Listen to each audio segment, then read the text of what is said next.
నిన్నటి వరకు స్తబ్దుగా ఉన్న తెలంగాణ రాజకీయాలు గత వారం 10 రోజులుగా ఒక్కసారిగా హీట్ ఎక్కేశాయి.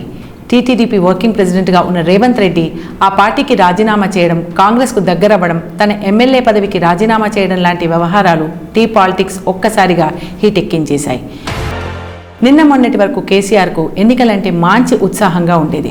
ఆయన పదే పదే ఉప ఎన్నికలకు వెళ్ళి గెలుస్తూ ఉంటారు. దీనిని ఎంజాయ్ చేస్తుంటారు.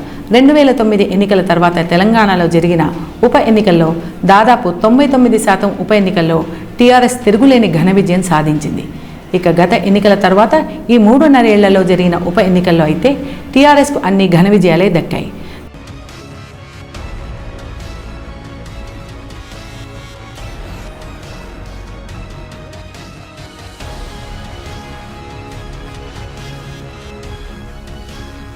నంద్యాల ఉప ఎన్నికకు ముందు వరకు కేసీఆర్ దూకుడు మీద ఉంటే చంద్రబాబు కాస్త డైలమాలో ఉండేవారు. వీళ్ళిద్దరిపై జనాల్లో కూడా అదే తరహా అభిప్రాయాలు ఉండేవి. నంద్యాల ఉప ఎన్నికల్లో ఎప్పుడైతే టీటీడీ ఘన విజయం సాధించిందో చంద్రబాబు ఒక్కసారిగా స్పీడ్ అందుకున్నారు. తెలుగు జనాలతో పాటు ఇండియన్ పొలిటికల్ చర్చ మొత్తం ఒక్కసారిగా చంద్రబాబు చుట్టూ తిరగడం స్టార్ట్ అయింది.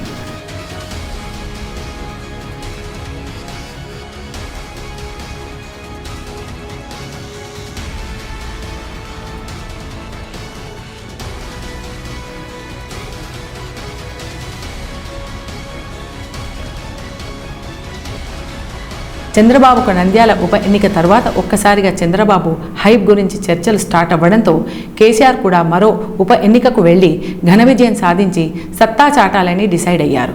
ఈ నేపథ్యంలోనే ఆయన కన్ను నల్గొండ ఎంపీ సీటుపై పడింది. నల్గొండ ఎంపీగా గత ఎన్నికల్లో కాంగ్రెస్ నుంచి గెలిచిన గుత్తా సుఖేందర్ రెడ్డి ఆ తర్వాత టీఆర్ఎస్లోకి జంప్ చేశాడు. దీంతో కేసీఆర్ కాంగ్రెస్ నుంచి భారీ మెజార్టీతో గెలిచిన గుత్తా చేత రాజీనామా చేయించి ఆయనకు నామినేటెడ్ పోస్టు ఇచ్చి అక్కడ టీఆర్ఎస్ అభ్యర్థిని పోటీ పెట్టి గెలిపించి సత్తా చాటాలని ఊగిసలాడారు.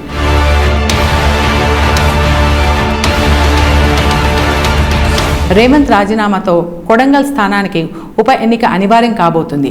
రేవంత్ రాజీనామా చేయడంతో మరో 6 నెలల్లో ఉప ఎన్నిక జరగబోతుంది. దీంతో ఇప్పుడు కేసీఆర్కు కొడంగల్లో గెలవడం సవాల్గా మారింది.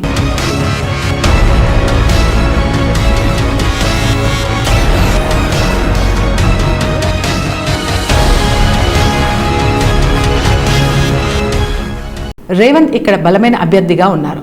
దీనికి తోడు పదే పదే కేసీఆర్ను టీఆర్ఎస్ను టార్గెట్ చేస్తున్నారు. దీంతో కేసీఆర్కు కావలసినంత టెన్షన్ కొడంగల్లో స్టార్ట్ అయింది. దీంతో ఇక నల్గొండ ఉప ఎన్నికను ఇక ఆయనే కాదు అందరూ మర్చిపోవచ్చు.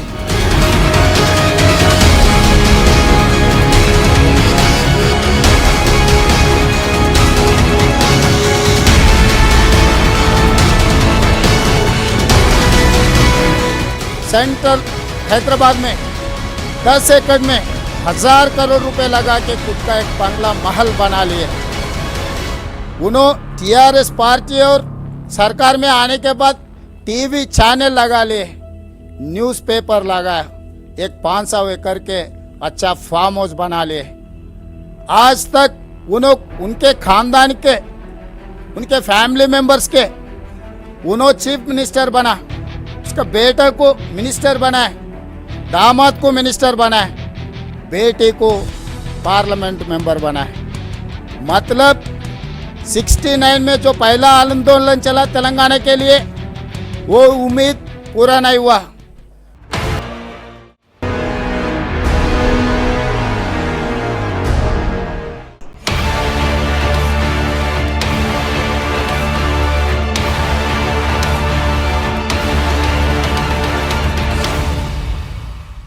వరంగల్ జిల్లా పరిపాలనలో మహిళా ఐఏఎస్ అధికారులు పోటీ పడుతున్నారు. వారిలో ఒకరు కలెక్టర్ ఆమ్రపాలి ఐఏఎస్ అయితే మరొకరు వరంగల్ నగర కమిషనర్ శృతి ఓజా.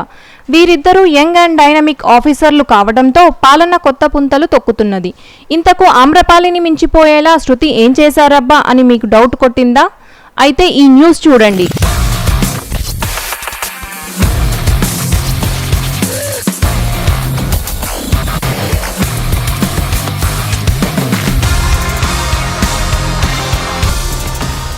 వరంగల్ మహానగరంలో పారిశుద్ధ్యం విషయంలో కమిషనర్ శృతి ఓజా పక్కాగా వ్యవహరిస్తున్నారు.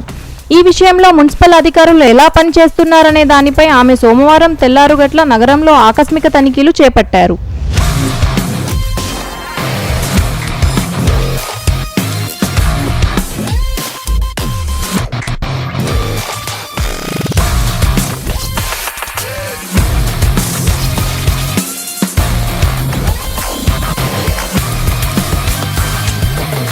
హన్మకొండలోని పలు కాలనీల్లో ఆమె తిరిగి హల్చల్ చేశారు.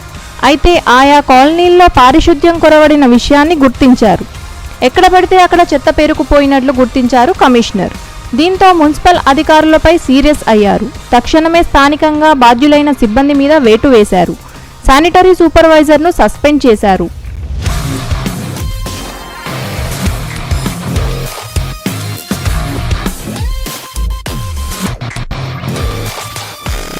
గ్రౌండ్ లెవెల్లో ఆశించిన రీతిలో పరిశుభ్రత విషయంలో సిబ్బంది పనితీరు బాగాలేదని మండిపడ్డారు కమిషనర్ శృతి.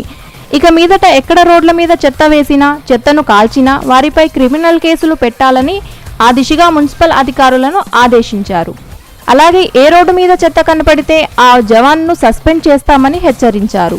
ఇక మీదట నగరంలో క్షేత్రస్థాయి ఆకస్మిక తనిఖీలు తరచుగా ఉంటాయని అన్నారు కమిషనర్ శృతి ఓజా.